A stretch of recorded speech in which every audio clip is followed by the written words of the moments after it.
दोस्तों नमस्कार।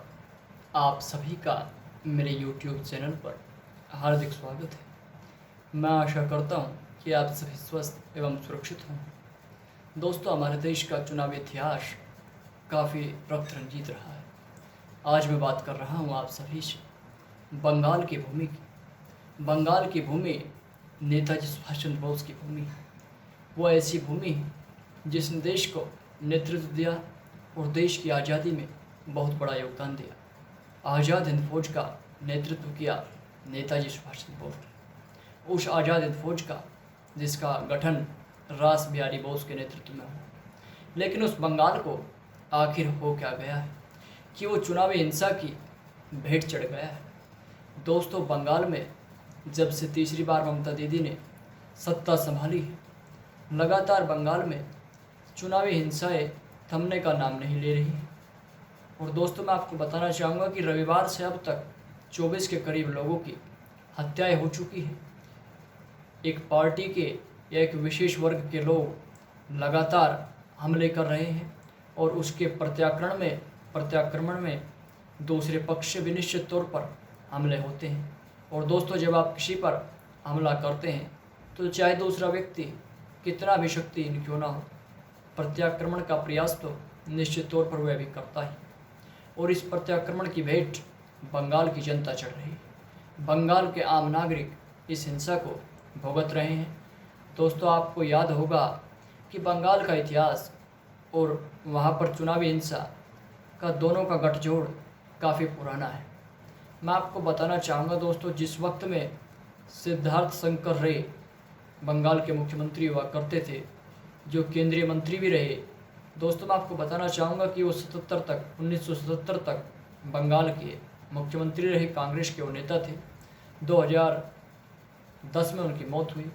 और दोस्तों, मैं आपको बताना चाहूँगा कि उनके शासनकाल में हिंसा परवान चढ़ी और उस हिंसा का ऐसा नतीजा हुआ, ऐसा परिणाम निकला कि कांग्रेस फिर सत्ता में वापसी के लिए तरस गई, बेचैन हो गई, तड़प गई। लेकिन आज तक बंगाल में सत्ता में कांग्रेस की वापसी नहीं हो पा रही है, यहाँ तक कि वो हिस्सेदार भी नहीं बन पा रही है।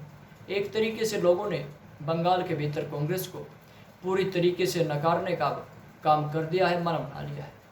दोस्तों, कांग्रेस के बाद लेफ्ट ने सबसे ज़्यादा बंगाल के भीतर शासन किया, लेकिन चुनावी हिंसा पर उसने भी लगाम नहीं लगाया। आज लेफ्ट के सभी नेता अपनी मौन की गुफा में विश्राम कर रहे हैं। अन्यथा यदि ये घटना किसी और राज्य में हो गई होती तो इन्हें भी महात्मा गांधी की अहिंसा याद आ गई होती। इन लोगों ने भी आज अपने अपने तमगे वापस करने का काम शुरू कर दिया होता। लेकिन अब किसी के मुँह से एक वाक्य नहीं निकल रहा है। ये भारत की राजनीति का ऐसा दोहरा चरित्र है जो हम सभी को शर्मसार करता है और वास्तव में इस सोचने पर मजबूर करता है कि क्या भारत के संविधान निर्माताओं ने इसी दिन की कल्पना की थी? क्या इसी दिन के लिए भारत के एक पवित्र संविधान की रचना की गई और उस संविधान में चुनाव को एक पर्व की तरह पूजने का आदेश दिया गया? क्या हम उस आदेश को मानते हैं? क्या हम महात्मा गांधी के अहिंसा के वाक्य को मानते हैं? क्या हम संविधान के सत्यमेव जयते की पूजा करते हैं?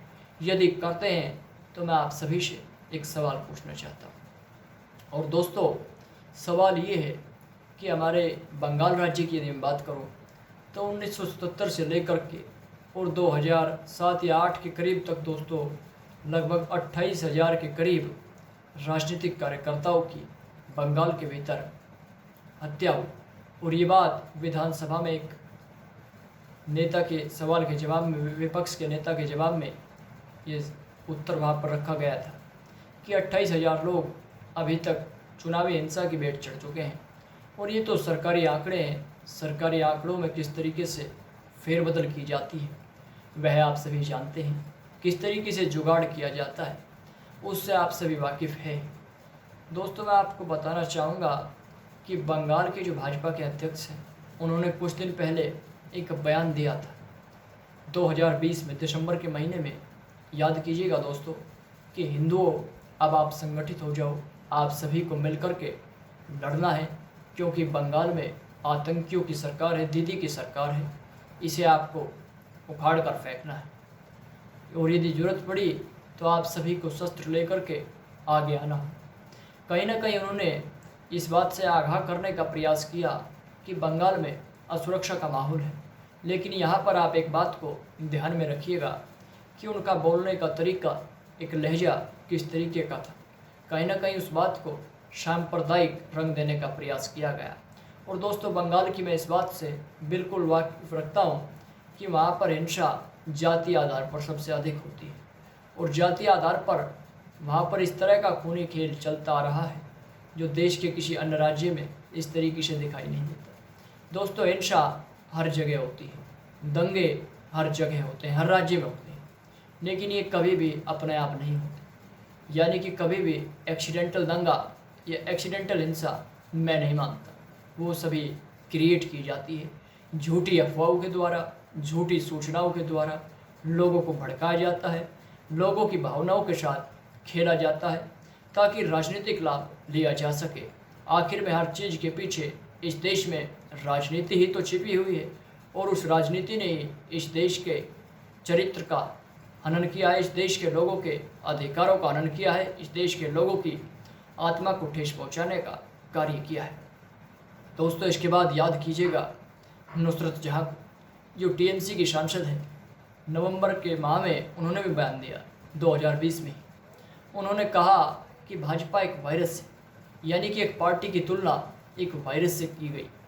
हमारे देश की राजनीति का चरित्र कितना गिर गया कि हम देश की अर्थव्यवस्था पर, देश की गिरती हुई अर्थव्यवस्था पर बात करने के बजाय देश में जाति आधारित राजनीति को बढ़ावा देने में लगे हुए हैं।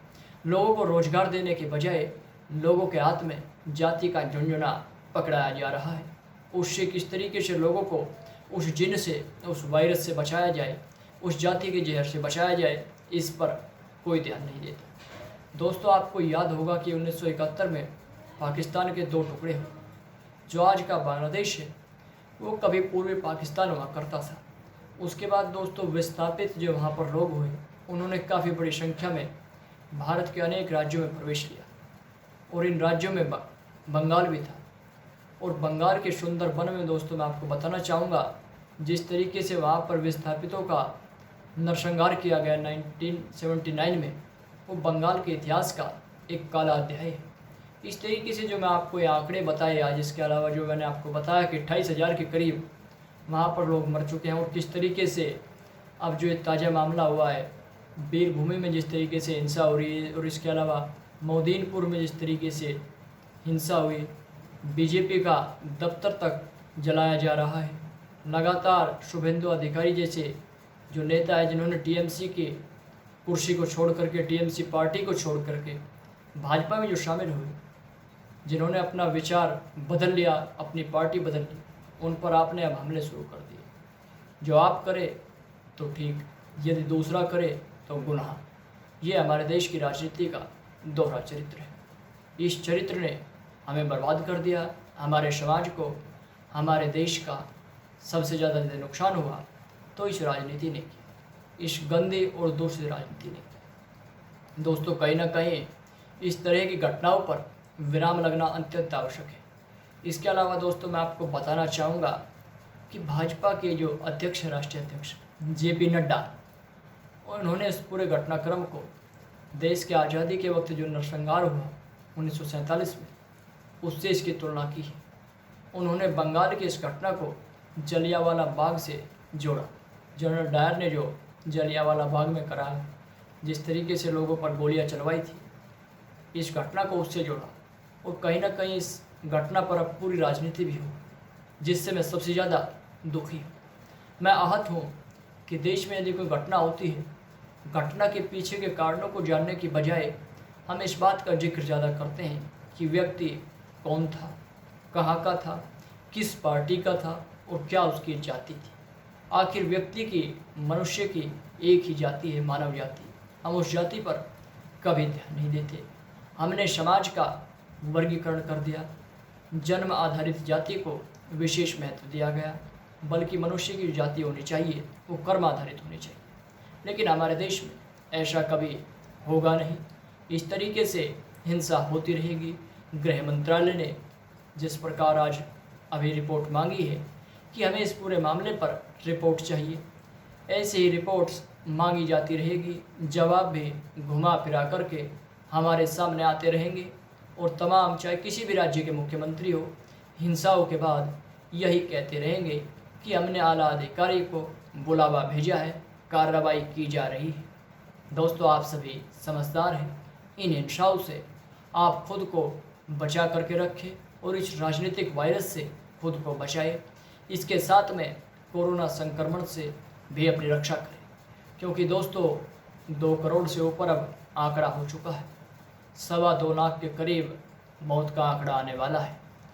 तो दोस्तों, ऐसे में आप समझ जाइए और तीसरी लहर से भी आपको खुद ही बचना है, क्योंकि सरकारी जो इंतजाम है वो नाकाफ़ी है।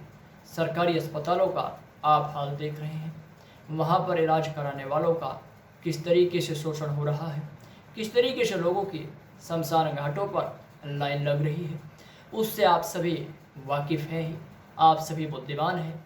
जहाँ पर देश में शुरुआत में 1000 केस एक दिन में आते थे, अब एक एक राज्य 50-50 हज़ार की ओर बढ़ रहा है। कर्नाटक जैसे राज्य अब संपूर्ण लॉकडाउन की बातें करने लगे हैं, लेकिन हमें तो राजनीति से और चुनावी हिंसा से फुर्सत नहीं है। दोस्तों, नमस्कार, खुश रहें, स्वस्थ रहें, सुरक्षित रहें।